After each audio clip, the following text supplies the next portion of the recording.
Pretend for a moment that in the next wave of Yu-Gi-Oh! Leaks, this is one of the cards revealed. This card is a level 3, 0 attack, 1800 defense zombie tuner monster, and its effect reads as follows. During either turn except the end phase, as a quick effect, you can discard this card, apply its effect this turn, and also it's a hard once per turn. Each time your opponent special summons an effect monster or monsters during the main phase or battle phase, you gain life points equal to that monster's attack. If you did not gain any life points by this effect, your life points are halved during the end phase. Now, if this card was revealed, I think most people would say, well, life points don't really matter, so this thing shouldn't be that good. But what if I told you that this card is being printed as a secret rare in Dark Neostorm? Well, then you might say, well, if Konami's printing it as a secret rare, it must be a good card, maybe it has some potential. In the past, I've mentioned other cards like Celestial Observatory and Pinpoint Landing that maybe aren't that competitive, but just by the nature of them being printed as secret rares, people see some potential in them. So what if I told you that this was getting printed as a secret rare, but also it's getting printed among a series of cards that have shown to be competitive in the past?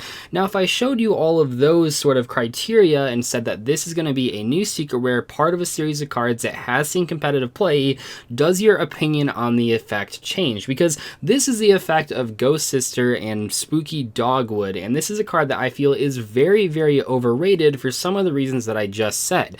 I know we try not to think of rarity when we're judging how powerful a card is. I know we're trying not to think of series when we're judging how powerful a card is, because really, like the Ghost Sisters, they're not an archetype. They don't have any internal synergy with each other. They just have similar stats and look pretty close as well. However, just because a card is part of a competitive series of cards doesn't necessarily mean it's going to be competitive, and I think this card is way overvalued right now. It is one of the most expensive secret rares out of Dark Neostorm, and I don't know why. So in today's video, we're going to discuss what makes this card good in some people's eyes, but maybe what makes this card bad in most people's eyes.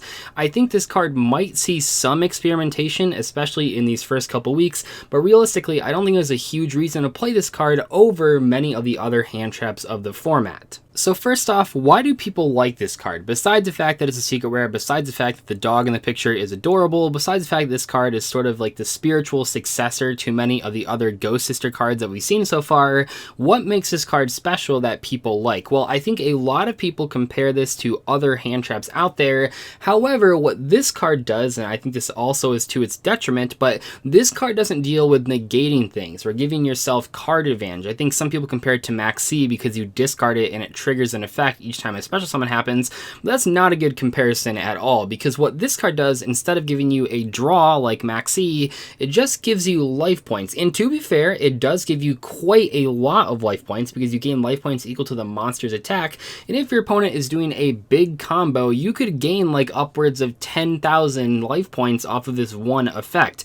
That's a pretty good deal for one card. If there was a normal spell that said gain 10,000 life points, maybe that would be enough to see competitive play. I mean, likely, probably not, but maybe that would be enough. We don't really know how much life points would have to be on a normal spell for it actually to see competitive play with no other effect. So when you look at this card in that light, you're thinking, well, that's a lot of life points off of one card, and you hate losing in time, so you want to gain life points. And to be fair, in time, or heading into time against a combo deck, this is one of the only cards you can play that actually lets you just instantly win the game, because your opponent either has to stop comboing, in which case you can just break their board really easily, or they have to combo off still and just give you like a million life points and you'll win before time and round is called. In that specific scenario, this card is insane. Probably there's no other card that does that job better. Even something like Firecracker that was experimented with only does 1,000 damage, where this card can gain upwards of, like I said, 10,000 life points, possibly even more than that. I think 10,000 might actually be a pretty low estimate depending on which combo deck you're playing against. But then you start thinking of this card in literally any other situation, and I think most people quickly realize this card isn't that powerful. While it is cool that you can sort of cheese wins in time, I don't think, at least right now, people are playing that many cards specifically for entering game 3, going second with less than 5 minutes on the clock. I mentioned Firecracker because that's a card that was experimented with a little bit at YCS New Jersey, the first event with those new time rules, but overall that card didn't really see any competitive play outside of that one event and maybe a few regional qualifiers. We were just talking about life point costs in just a few videos ago, and one of the things that I've said in that video and I've said before in other videos is that in general life points don't really matter. They're more to be used as a resource, and I mean, you have lots of resources in any sort of card game, but in Yu-Gi-Oh! Specifically, you don't really need to have 8,000 life points to win. You just need to put your opponent to 0 life points while you at least have 1 life point more than them, and that means that it doesn't really matter if you take some damage for powerful effects. That's why cards like Solemn Strike, Solemn Warning, and Solemn Judgment have all seen competitive play. Because those cards have super powerful effects, it doesn't really matter if you're paying some life points. Even in the case of something like Solemn Judgment where you're paying half your life points, it doesn't matter if you don't actually need those life points to win. And I think people usually realize that, and then when they look at cards that gain life points, especially ones like this that only gain life points and do nothing else, I think people quickly realize, well, okay, if they're just gain life points, they're probably not a competitive card.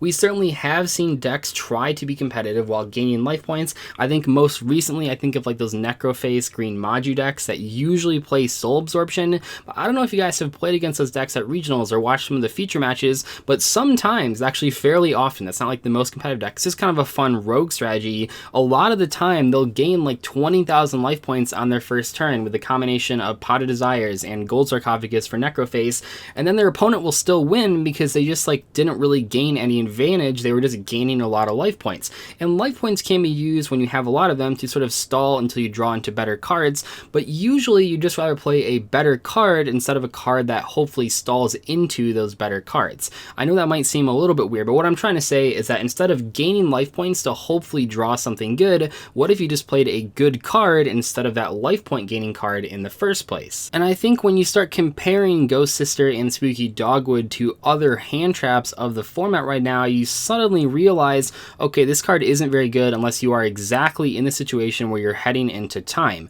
Why would you ever want to play this card instead of something like even Effect Failure or Infinite Impermanence or Ash Blossom or even DD Crow, Ghost Bell? There are so many possible hand traps, and they change from format to format, from event to event. Sometimes Droll and Lockbird is popular, sometimes it's not played at all, sometimes Ghost Bell is popular. Right now it's not really that popular, but people are still experimenting with which type of hand traps they play and which types of decks, and I don't think there's a good reason to play Ghost Sister and Spooky Dogwood over those other hand traps, because those ones actually, instead of like giving yourself life points by letting your opponent combo off, they prevent your opponent from comboing off, so you don't have to worry about the life points.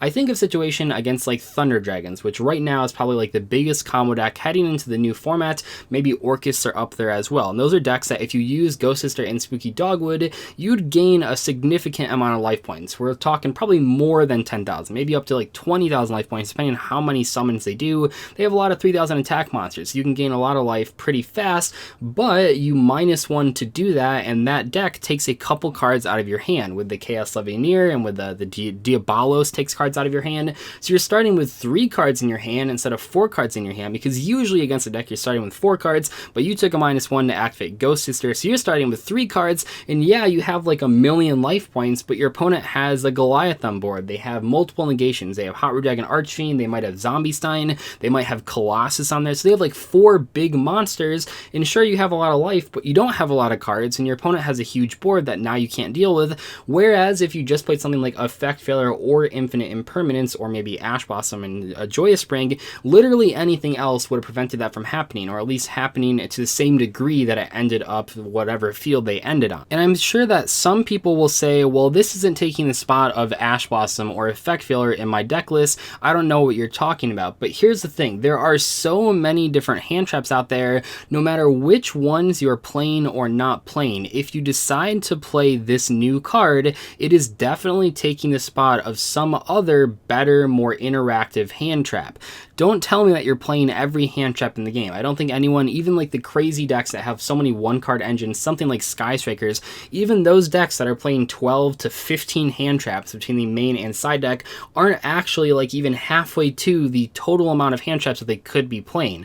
anytime you are putting this in your main or side deck, and I don't think anyone would put it in their main deck, but I think it's more so like a side deck card for going into game 3, anytime you do that, you're probably taking the spot of another better card that's more versatile in more situations. The problem with this card is sort of similar to Magic Cylinder. Magic Cylinder will win you some games by doing that last amount of burn damage, and Ghost Sister and Spooky Dogwood probably will win you a couple games over the course of a few tournaments just when you're about to go into time. But a lot of the time when you look at your side deck in between games, especially like in between games 1 and 2, maybe you lost game 1, you're going first game 2, you're going to look at that side deck and you're going to say, well, boy, I wish I had a real card as these last 3 slots in my side deck, because right now I have a card in there that I'm only going to side into maybe once or twice over the course of the entire tournament. Wouldn't you rather play cards that you want to side into every single game or most games that you're playing instead of just specific situations? Not to mention that there's going to be some cases where there's like 15 minutes left on the clock in game 3 and you're like, well, is that enough time for my opponent to combo off? Should I side this card? Because one of the issues is that if there's too much time left in round and you use Ghost Sister and Spooky Dogwood, maybe your opponent will just stop comboing off or maybe make a suboptimal board. You've still taken that -1, you haven't gained a lot of life points, and now you have to break your opponent's mediocre board -1 card in your hand because you weren't playing a real better hand trap. Anyway, what I'm trying to say is that this card is very hyped up, and I think it's because it's a secret rare and part of the Ghost Girls sort of series of cards. I think this card was just a common, people wouldn't pay that much attention to it. Obviously is reminiscent of cards like Max C just because it triggers off of special summons, but I think that comparison is very silly just because the cards do two very different things.